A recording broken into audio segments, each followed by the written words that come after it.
छत्रपुर उपखंड जो चिकित्सालय रही एठार अभावन घटना देखा मिली एठार गोटे जो आनीते रोगी आसीते छाती जंत्रणा होता है मेडिकल जॉइन करते किंतु परिवार लोक जिते डॉक्टर को देखते कौन घटना घटला जे गोटे रोगी जीवन चलीगला और सेठार अभियोग आनी मेडिकल अवहेला से जीवन चलीगला परिवार वर्गर आठार आप देखिपे दृश्य मु कैमरामैन को कहबी एठार कांद बोबाली फाटी पड़ुची मेडिकल परिसर एवं सेठार परिवार जन जो जानिले जे से परिवार यही डेथ होती लोकंर से निश्चय भाव में भांगी पड़ी आम आलोचना करवा पुओ जी रही से कौन होता केते मेडिकल को आसला कौन से अभियोग नहीं आसना डी राजाराव सर घटड़ा पजे सका 8टार आम मेडिकल धरिक आसते छाती पेन हो बापांकर से ठीक थे से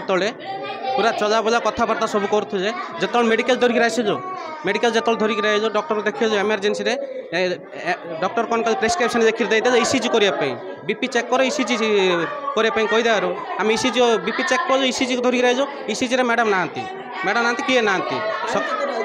से तो 8टा 8:30 हम तापर 8टार 11टा पर्यंत ईसीजी आम अपेक्षा करूँ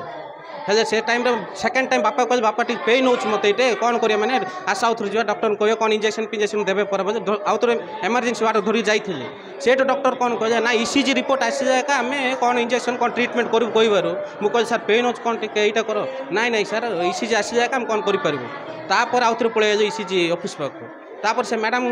पार नंबर नहीं कि आम मेडिकल स्टाफ जन नंबर नहीं मैडम फोन करते मैडम कौटे अच्छा मैंने मुझे सार आसुच्ची बस बस कौ जगार अच्छा कालीबेल छकर अच्छा गोटे कम करूँ मुझे पाक आसूँ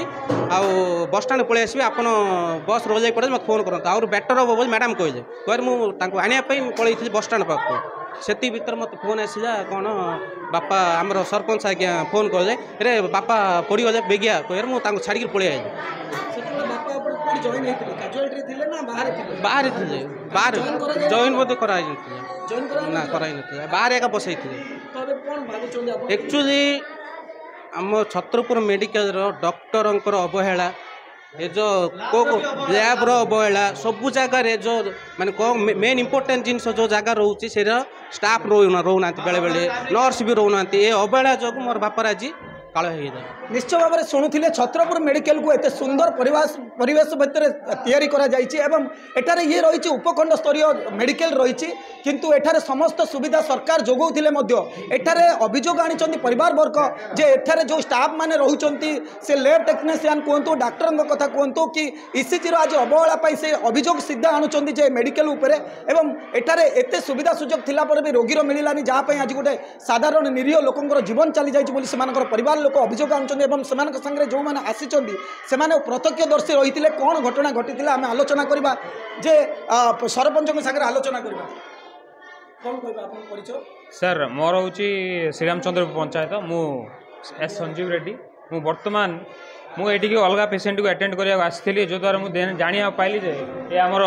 आम घरडापल्ली गाँव डी राजाराव कही लोकटे जड़े हार्ट प्रॉब्लम जो ये आसिक जगिची बोली तो मुझे जो सार को पचारि जो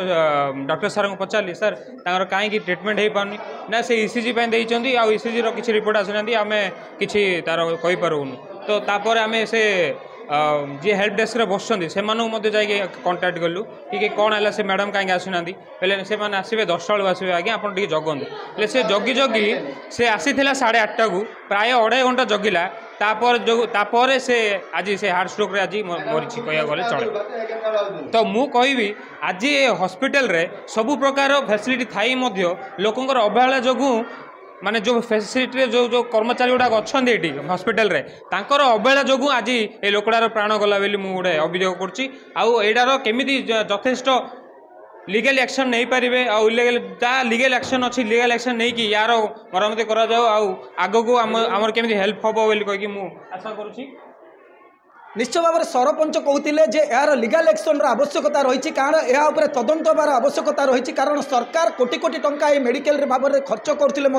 रोगी को उपयुक्त स्वास्थ्य सेवा मिलानी जहाँपाई एमानकर आज ये घटना घटी बोली सरपंच कहते सरकार को नवेदन कर तदंत होबार आवश्यकता पड़ी कारण एमानकर अवहेला एक निरीह लोकर जीवन चली जाइए मेडिकल परिसर में एत सुविधा करा जहाँफल आज गोटे निरीह लोक को सकाल 8टारू आणागला मेडिकल को एवं से छाती पेन हो डॉक्टर को देखले और डॉक्टर कहले ईसीजी काढ़ापी किंतु ईसीजी जो स्टाफ रही बाहर करने से विलंबर आसी 8टारू सी 8:30 बीतीगले सुधा सी पहुँची पारे एवं 11टा पर से आसीपारे जहाँफल जनकर मृत्यु होती परिवार लोक अभियोग आनी स्थानीय लोक से आसी कौन होता आलोचना आपना जी दिलेश्वर रेड्डी कौन होता घटना केतबेले आसते कौन है घटना घटला से पेसेंट को आम प्रथम मेडिकल के आसलु तापर ता पुआ पेसेंट को बाइक रे बसैक आसला मेडिकल रे बसला तापर इमरजेंसी रे डॉक्टर देखेले देखेला पर प्रेस्क्रिप्शन कले जे माने तार ईसीजी और बीपी करने बीपी नॉर्मल थिला 138/एमती कौन थिला बीपी आउ ईसीजी करिया गला को आमर से मैडम ईसीजी मैडम 10टा बेल आसवे बोल कहले आम अपेक्षा कलु 10टा पर आसपारे किंतु पेसेंट कंडीशन कौन डॉक्टर निहात जानवा दरकार डॉक्टर से विषय भी आदौ किसी कहले आमको आडभाइस देले कि कहले मेडिकल बारंडार पेसेंट बसी ईसीजी की अपेक्षा करी चिकित्सार अवहेला आज से लोक आम आखि आगे से सुस्थ थी मृत्युवरण कला से मेडिकल कर्तृपक्ष दायी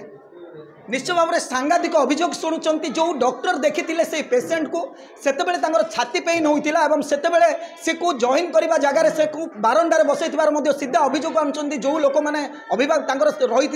संपर्क मैंने आनी डॉक्टर कहीं काजुआलिटी से जॉइन कले रोगीर स्थिति कौन जापारे हठात कहीं हार्ट अटैक एक जनकर मृत्यु गला से निश्चय भाव में मेडिकल को ही समस्ते दायी करुँच मेडिकल समस्त सुविधा थिला बेले एठारे कर्मचारी माने कहीं एते नेग्लिजेंसी करुँच जहाँफल निरीह लोक मान जीवन जाऊँगी एवं या